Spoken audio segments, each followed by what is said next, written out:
Olá! Estamos de volta para falar mais um pouquinho sobre os nossos adolescentes. O tema de hoje vai ser o desenvolvimento neurológico.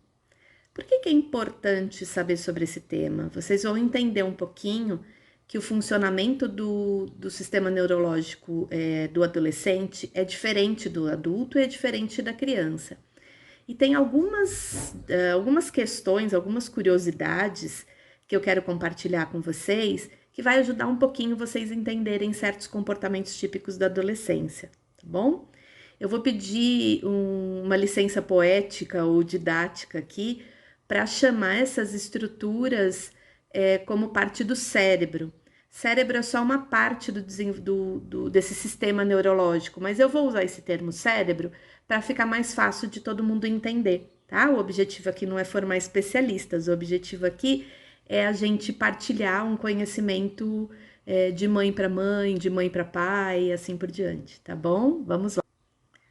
O cérebro do adolescente, ele já tem o tamanho de um cérebro de adulto. Então, a estrutura física já está formada. Agora, em termos de funcionamento em si, como que as conexões acontecem no cérebro que na adolescência está em plena e franca remodelação, que a gente chama. Ou seja, algumas estruturas vão deixar de funcionar do jeito que funcionavam na infância, outras vão começar a melhorar o seu sistema de conexão para quando chegar na fase adulta já ter uma forma de raciocínio, uma forma de enxergar o mundo que a gente está mais habituado a ver no comportamento adulto, tá? Então, existem três estruturas que são mais, digamos assim, protagonista nesse desenvolvimento, tá? Uma dessas estruturas é o córtex pré-frontal. O córtex pré-frontal é a parte mais superior do cérebro e frontal mesmo, que fica aqui atrás da nossa testa. Essa é a última parte do cérebro, toda a parte superior do cérebro é a última parte a se formar, tá? No cérebro humano.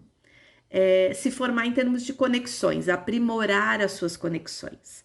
E essa é uma parte do cérebro do adolescente que está ali ensaiando para funcionar.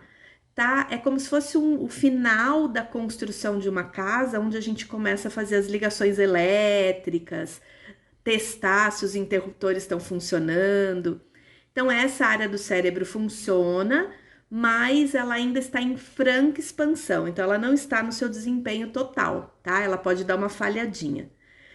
E eu tô chamando de cérebro adulto, esses são os apelidos que eu coloquei nas estruturas, tô chamando de cérebro adulto, porque são com essas estruturas que a gente emite comportamentos, digamos assim, que são mais esperados na vida adulta, que a gente já vai entender quais são. A segunda estrutura é a amígdala, a amígdala cerebral, não é a da garganta, é a do cérebro, que é uma área mais lá profunda do cérebro e que a gente está chamando de cérebro emocional, porque é onde se processam as emoções, tá? E tem o centro de recompensa e prazer, que ele faz parte do cérebro mais primitivo, ou seja, vários mamíferos têm essa estrutura, e o nome já fala por si, né? É onde se processam as sensações de prazer, as sensações de dor, tá? Também, mas basicamente as sensações de recompensa e de prazer. Vamos entender um pouquinho qual é o papel de cada uma, para a gente poder entender por que a gente está falando sobre isso na adolescência. A primeira estrutura que a gente vai conversar aqui, que é o córtex pré-frontal ou cérebro adulto, que a gente chamou, é com esta área do cérebro, quando a gente acessa, quando a gente faz conexões com essa área do cérebro, que a gente consegue pensar logicamente, raciocinar, ter pensamentos conscientes, fazer planejamento, se organizar, controlar as nossas emoções e nossos impulsos quando vem aquela raiva tremenda e que a gente consegue pensar e não bater a porta, não xingar, não bater no outro. É o córtex pré-frontal que ajuda a gente a controlar as emoções dessa forma. Os impulsos, aquele que eu não preciso reagir a tudo, que eu consigo pensar um pouquinho antes de falar, também é o córtex pré-frontal que ajuda a gente a fazer isso, tá? Resolução de problemas, a gente planejar como que a gente vai resolver essa situação de conflito, também é com essa área do cérebro. E tá aí uma questão importante para adolescência, guardem isso. É com o cérebro pré-frontal, com o córtex pré-frontal, com o cérebro adulto, que a gente faz análise de risco, tá?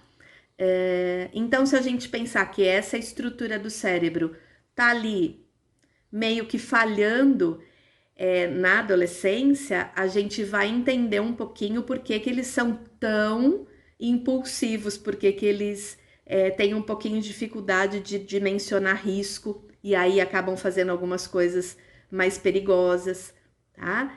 Eu gosto de dizer que essa área do cérebro é o nosso freio, né? Então, fiquem com essa imagem na cabeça, tá bom? Vamos ver a próxima área agora. O cérebro emocional, que é a tal da amígdala cerebral, é onde se processam as emoções, por isso que a gente chama ele de cérebro emocional, tá? É com essa área do cérebro também que a gente direciona a nossa percepção e a nossa atenção para o que é de fato relevante emocionalmente. Ou seja, não é à toa que o adolescente presta mais atenção na aula do professor que ele gosta do que na aula do professor que ele não tem muita afinidade, tá? Não é à toa que quando vocês estão conversando sobre um assunto que ele super curte, ele te dá toda a atenção. E quando você está falando sobre um assunto que ele não gosta ou que ele não tem interesse, ele meio que se desliga e deixa a gente às vezes falando sozinho, né? Então é por conta disso, porque ele se liga ao cérebro e fala assim: ah, esse assunto é legal, presta atenção. Ou, ah, essa pessoa é bem legal, o que ela tá falando deve ser bem importante. Então, o cérebro, essa área do cérebro que lida com as emoções, fica dando esses estímulos, né, pro comportamento, para a ação do adolescente. Outra coisa que, quando essa área do cérebro está super estimulada, acontece, é uma necessidade de contato social, de buscar fazer amizades, de estar em grupos, principalmente nos grupos de iguais, né, dos amigos, tal. Então, é por isso que na adolescência eles são tão tribais, assim, eles gostam tanto de ficar no grupo de iguais, no grupo de amigos, e às vezes ficam meio que desestimulados a ficar com a família, a fazer programa só com a família, né? Que é o que vocês devem perceber aí em casa.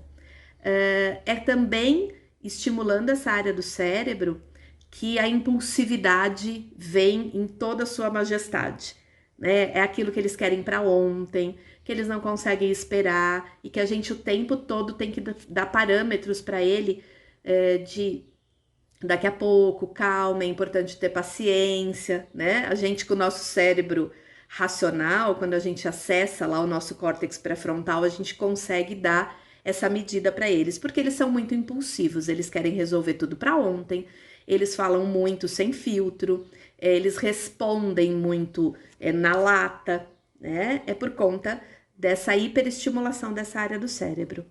E a agressividade também. Aí a gente tem uma pequena diferença dos meninos para as meninas.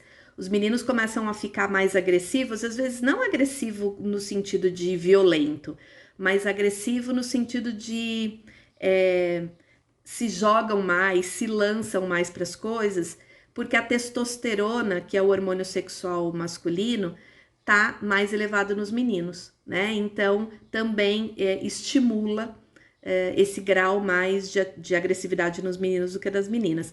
Mas também as meninas podem ficar um pouquinho mais agressivas nesse período por conta da ação dessa área do cérebro, tá bom?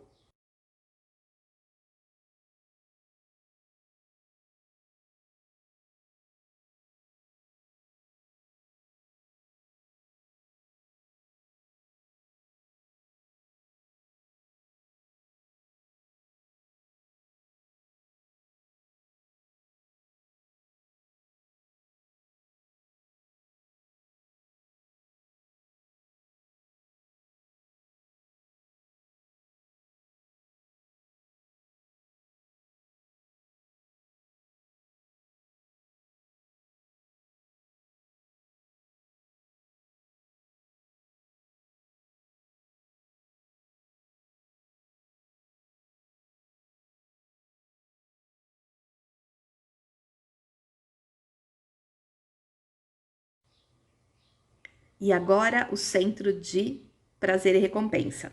Por que é importante a gente falar sobre isso? Quando os nossos filhos são criança, né? Qualquer criança, eles têm uma forma de obter prazer muito rápida, muito eficiente. Então, qualquer estimulação de coisas, às vezes, que pra gente adulto é tão bobinho, causa euforia ou causa muita tristeza, né? Mas normalmente, quando causa prazer, causa muito facilmente, né? Um brinquedo novo ou um brinquedo que estava guardado e que você resgatou. Um passarinho, uma pombinha que atravessa ali a rua ou a praça, já chama a atenção da criança. Quando chega na adolescência, vocês começam a perceber que os filhos de vocês começam a não achar muita graça nas coisas. E aí isso chama muita atenção dos pais. Ah, ele tá meio emburrado, ele quer ficar isolado no quarto, ele não acha graça mais de nada, ele não quer mais sair com a gente.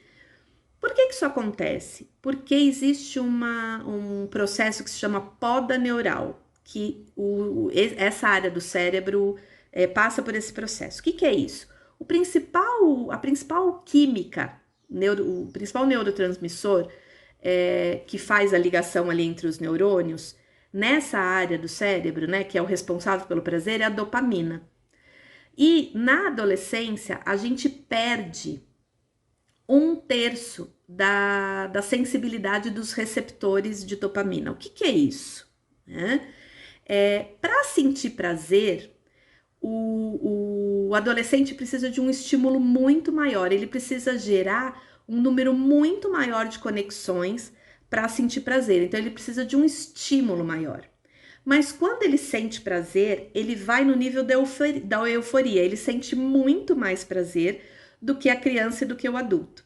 Então, essa matemática é muito interessante, é o que faz com que eles não acham graça, não sintam muito prazer com muitas coisas que sentiam antes, mas que quando eles sentem prazer, ou seja, quando eles ganham um presente que eles estavam esperando muito, assim, que era muito importante para eles, eles ficam extremamente eufóricos, né? Eles cantam, eles dançam, eles pulam, cada um dentro da sua característica, né? Mas um pequeno presentinho, um agradinho, fica na categoria do tá bom, né? E que às vezes decepciona pai e mãe aí. Então é importante a gente entender isso, tá? Como eles perdem parte dessas conexões, então não tem tanto receptor para a dopamina continua ali, mas precisa estimular muito para que os receptores acordem ali, os que sobraram, e façam essa conexão. Quando faz essa conexão, eles sentem muito prazer, tá? A gente vai entender na segunda parte do vídeo por que isso é importante para a adolescência, tá bom? Então é isso. A gente termina aqui a primeira parte do vídeo, vocês entenderam as estruturas. Na segunda parte do vídeo, a gente vai falar um pouquinho sobre os comportamentos. Vem comigo.